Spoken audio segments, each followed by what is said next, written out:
Hello, this is इनके Mishra and you are watching इनके Mishra classes. आज इस वीडियो में सीखेंगे बेसिक इंग्लिश में कुछ ऐसे सेंटेंस आ जाते हैं जो आप जानते हैं, जो बिल्कुल जानते हैं आप, लेकिन इसके बावजूद भी आप इंग्लिश में उसे नहीं बोल पाते हैं या फिर नहीं लिख पाते हैं। देखिए कितना आसान सेंटेंस क्रिएट यहाँ से हो रहा है, जैसे आया करो, सीखा करो, खाया करो, सोया करो।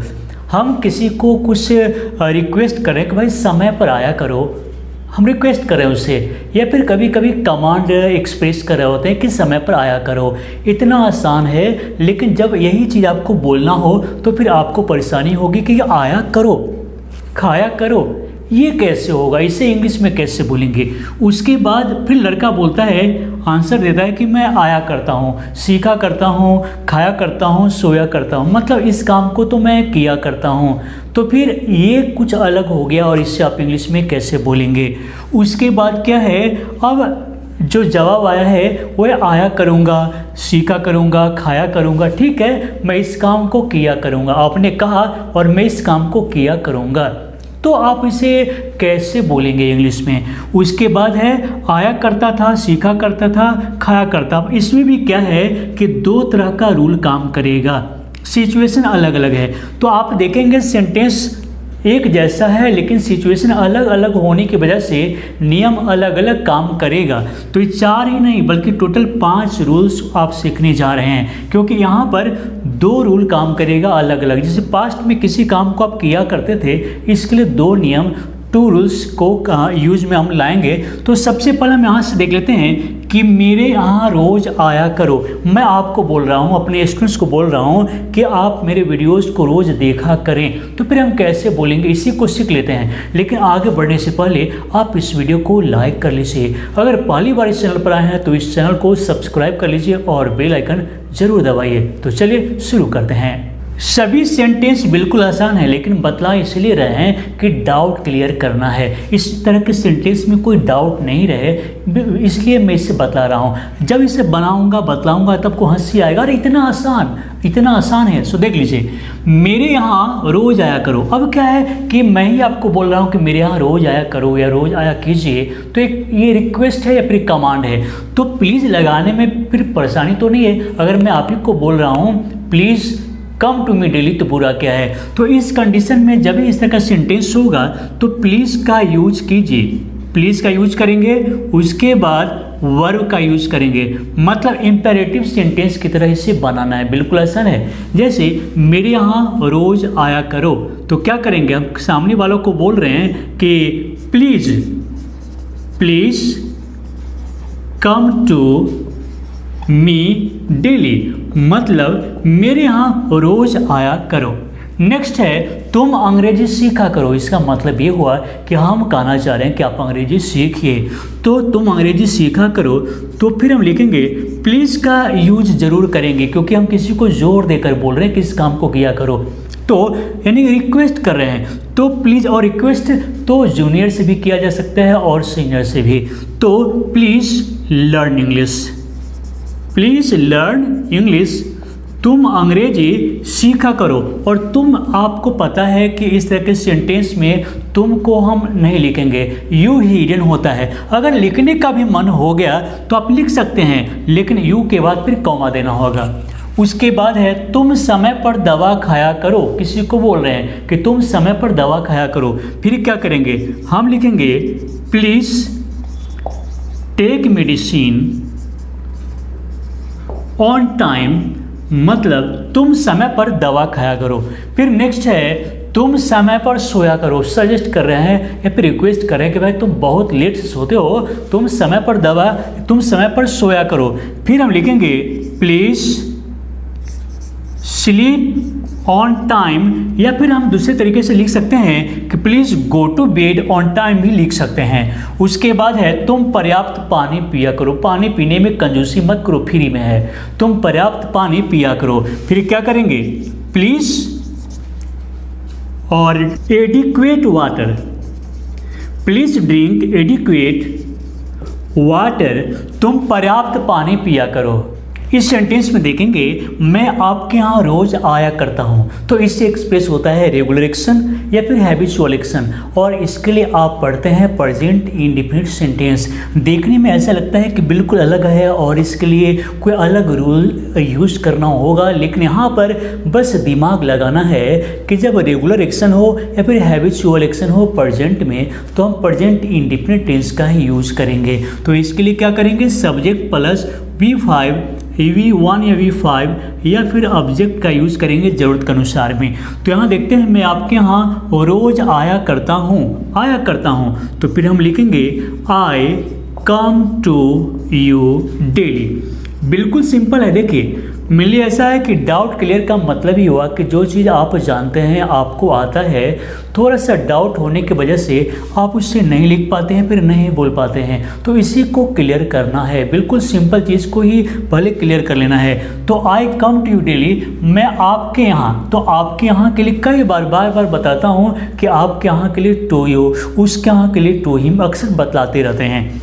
तो आई कम टू यू डेली, मैं आपके यहाँ आया करता हूँ। नेक्स्ट है मैं रोज़ अंग्रेजी पढ़ा करता हूँ, मतलब रेगुलर एक्शन है। तो फिर हम क्या करेंगे, आई रीड, या फिर दोनों का अलग अलग मीनिंग होता है, तो चलिए स्टडी भी लिख लेते हैं। रीड का मतलब है जोर से बोलकर पढ़ना, और स्टडी का मतलब है उसे ऑब्जर्व करना, अध्ययन करना। तो आई रीड या फिर I study English daily, I study English daily, मैं रोज़ अंग्रेजी पढ़ा करता हूँ। नेक्स्ट है मैं समय पर दवा खाया करता हूँ, ये भी रेगुलर एक्शन है कि मैं समय पर दवा ले लेता हूँ।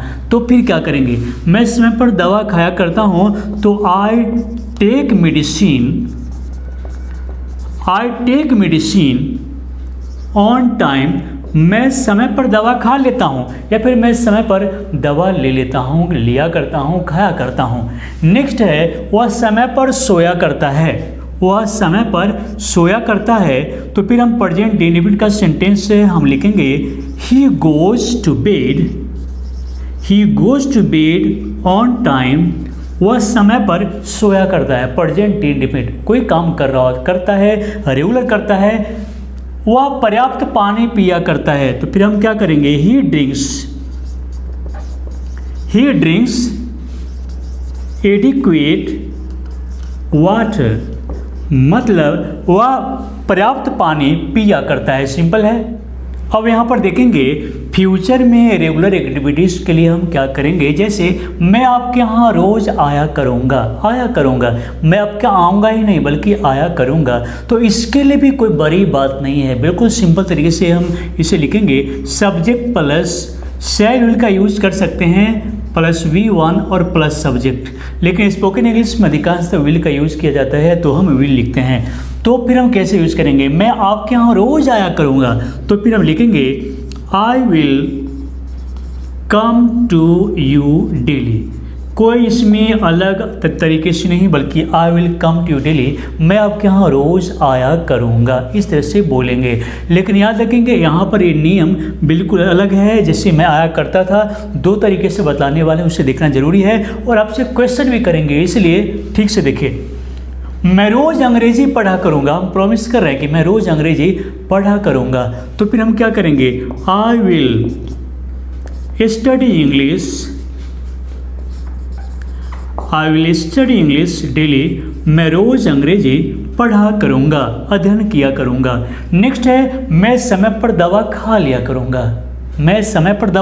करूँगा, तो फिर इसके लिए क्या करेंगे, वही चीज़ है कि I will take medicine on time, मैं समय पर दवा खा लिया करूँगा। चलिए, वह समय पर सोया करेगा। अब हम किसी को आपको बोल रहे हैं कि वो लड़का जो है समय पर सो जाया करेगा, तो इसके लिए फिर वही सिंपल चीज़ है कि हम क्या बोलेंगे, he will go to bed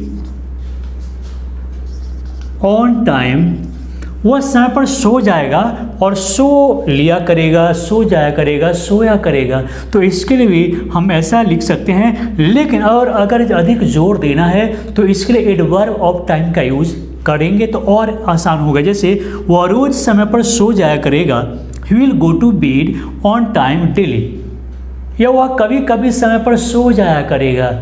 तो he will sometimes go to bed on time, मतलब वह कभी कभी समय पर सो जाया करेगा। तो यहाँ पर क्या है कि एडवर्ब ऑफ टाइम अगर देते हैं तो मैटर और क्लियर हो जाएगा। नेक्स्ट है वह पर्याप्त पानी पिया करेगा। तो सिंपल है, वह पर्याप्त पानी पिया करेगा। He will drink adequate water.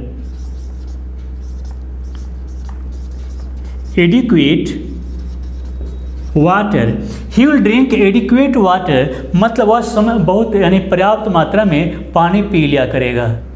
अगर पास्ट में हैबिचुअल एक्शन को बतलाना हो तो इसके लिए क्या करेंगे, तो आपको करना होगा सब्जेक्ट के साथ में यूज टू या फिर वुड का प्रयोग करेंगे और इसके साथ में वर्ब वन या फिर ऑब्जेक्ट। पास्ट में हैबिचुअल एक्शन को एक्सप्रेस करने के लिए आप यूज टू या फिर वुड या फिर प्लस V1 और ऑब्जेक्ट का यूज करेंगे, लेकिन दोनों में अंतर है। क्या अंतर है? वुड का प्रयोग तभी करेंगे जब आप एडवर्ब ऑफ टाइम दिया हुआ रहे। ये थोड़ा सा अंतर आपको करना होगा। जैसे मैं आपके यहाँ रोज आया करता था, तो हम लिखेंगे I would come to you daily. मैं आपके यहाँ रोज आया करता था, तो यहाँ पर एडवर्ब ऑफ टाइम दे दिया गया है। तो इससे पता चला कि पास्ट में मैं किसी काम को रोज किया करता था। उसके बाद क्या है, मैं रोज सवेरे टहला करता था। तो फिर हम लिखेंगे I would walk daily in the morning. मैं रोज सवेरे टहला करता था, लेकिन मैं अंग्रेजी सीखा करता था। अब यहाँ पर क्या है कि एडवर्ब ऑफ टाइम नहीं है, तो हम इसके लिए यूज टू का यूज करेंगे। तो मैं अंग्रेजी सीखा करता था, I used to learn English. मैं अंग्रेजी सीखा करता था। नेक्स्ट है, और वही अगर नेगेटिव बनाना है तो I used not to learn English. Interrogative, तो used I to learn English. उसके बाद है, मैं समय पर दवा लिया करता था या फिर खा लिया करता था। तो फिर इसके लिए करेंगे हम I used to take medicine on time. मैं समय पर दवा ले लिया करता था या फिर खा लिया करता था। उसके बाद है, वह समय पर सोया करता था। इसमें भी हम यूज टू का यूज करेंगे। तो he use to go to bed on time. वह समय पर सो जाया करता था। तो इस तरीके से आप देख रहे हैं कि दोनों में क्या अंतर है। एक में एडवर्ब ऑफ टाइम और एक सिंपल। तो दोनों तरीके से आपको समझना होगा, सीखना होगा। लेकिन अब बारी है आपसे सवाल करने की। और आज का क्वेश्चन है कि आप अंग्रेजी सीखा कीजिए। तो क्या आप इसे कैसे बोलेंगे? अगर आपको मैं रिक्वेस्ट कर रहा हूँ कि आप अंग्रेजी सीखा कीजिए, तो इसे आप इंग्लिश में कैसे बोलेंगे? देखते हैं कि आपका जवाब, आपका आंसर कितना सही होता है। तो चलिए दोस्तों, इस वीडियो को देखने के लिए, लाइक करने के लिए और शेयर करने के लिए आप सभी को बहुत बहुत धन्यवाद।